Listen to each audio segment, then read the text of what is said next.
Hello everybody, and welcome to a video about full frame or something. I've just walked up a massive flight of stairs thinking that there'd be a really good view up here. There's just a car park. It looks like a viewing tower. Over here's alright actually. That's not a bad view.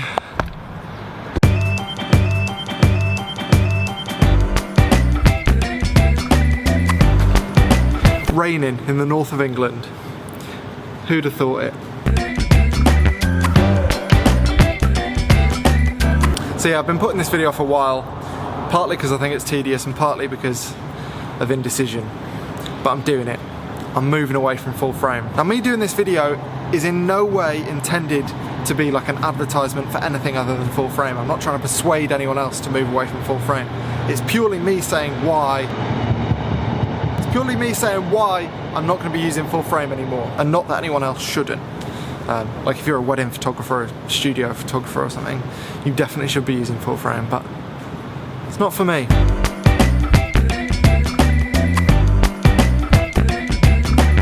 Well, the first of three reasons I'm leaving full frame is the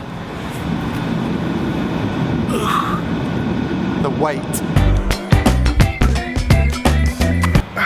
Okay, so if you own a full frame DSLR, or you've been to a shop to try one, you'll have noticed that when you put it around your neck, it just feels like a big heavy camera, as you'd expect. The problem is that after a few hours it starts to feel more like this, which is a 10kg medicine ball. Not quite as comfortable. Now if you don't have a 10kg medicine ball but you'd like to know what that sensation feels like, very simple. All you need to do is get a neighbour, a friend or a family member to come around and punch you in the face as hard as they possibly can. It's about the same feeling, same level of pain. Yeah. Now the thing is, if the weight was only causing physical symptoms, I think I'd be fine with it. If I was getting home with really amazing images and having to just deal with a bit of back pain, that'd be fine. The trouble is that's not the case.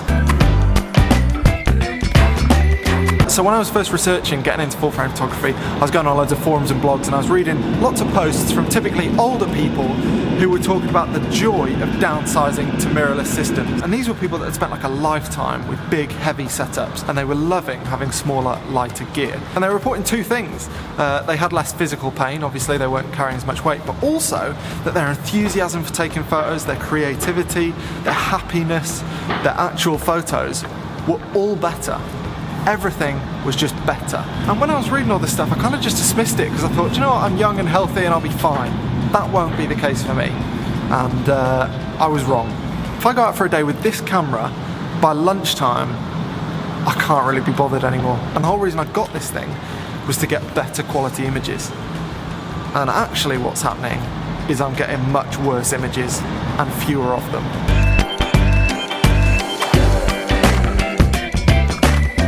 Now, there are a few things I could do to cut down on the weight. I could use primes. The trouble is my photography isn't really suited to primes because when I see an image or a composition, I want to take that image at a number of different focal lengths in case it's useful for a concept at a later date. So I'd need lots of primes and I'd need to be changing lenses all the time, and I'd need so many primes that actually it wouldn't save any weight either. So as much as I'd love to shoot more with primes because I really enjoy it, it's not that good for my photography. I could get rid of an organ or a limb, maybe. That'd take some weight off my feet. Or foot if I got rid of one of my legs.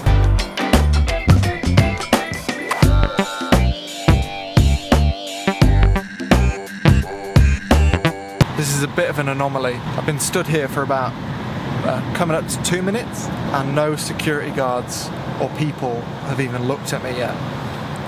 That never happens when I'm holding this camera. And that's reason number two for moving away from full frame. Everybody notices you. And that's quite a big issue for me because a lot of the time I'm in places where I probably need a permit to shoot and I don't have one. But to be honest, even when I'm on commercial shoots and I do have a permit, that's still a problem because the security guard will come up to me and ask for my permit and I'll show him my permit and he'll go, thank you very much, and he'll walk off. And then 10 minutes later his mate will come and say, do you have a permit? And the cycle continues. And even when there aren't security guards there, everybody looks at you when you've got a big, heavy camera. People walk around the camera, people look at the camera.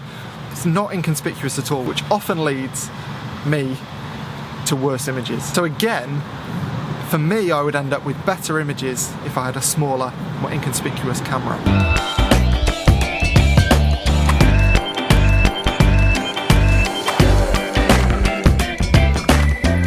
last reason for me deciding that full frame isn't for me and my photography is, okay, top tip. Don't leave home without charging your battery. Well, it's the next day. I thought there was a chance you might not notice. I put the same clothes on, but then I remembered I'd had a beard trim.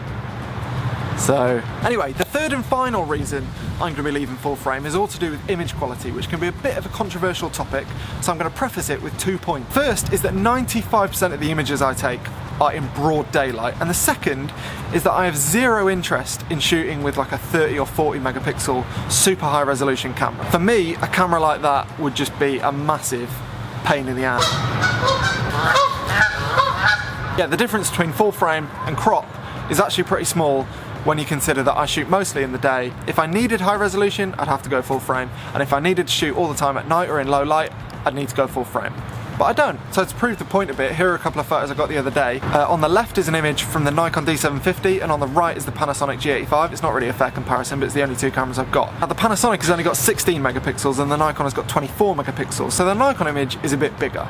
But apart from that, I don't see any difference in image quality. And also 16 megapixels is plenty enough for me, and even my biggest prints are 50 inches wide. I don't need any bigger than that. And so when I look at these images side by side, I don't see a difference. Now obviously that's not a scientific test. There are loads of variables that come into play with this kind of thing, not least lenses. But with the Nikon I'm using like a £700 or £800 professional 24-70 Tamron lens, and the G85 has just got a kit lens on it, albeit a very good kit lens, but still just a kit lens. Now as I've spoken about before, the big difference comes when you look at dynamic range. So again, here are two images side by side that I took in a tunnel, bridge, thing, it doesn't matter. And on both shots I underexposed by 3 stops, and then when I imported them into Lightroom I boosted the exposure by 3 stops. And well, as you can see, the Panasonic image on the right is just horrible. Full of noise, completely unusable. Whereas the Nikon image, well, it looks like it could have been shot at the right exposure. And that alone is the only reason I've held on to the Nikon for so long. If it wasn't for that, I'd have got rid of it ages ago. But I've now got to the point where I'd prefer to have to bracket and do all kinds of exposure blending and HDR and all that kind of stuff than to carry a baby hippo around on my neck all the time. And I've felt that way for a while, so it's time to say goodbye to full frame. The first of three reasons why I'm leaving.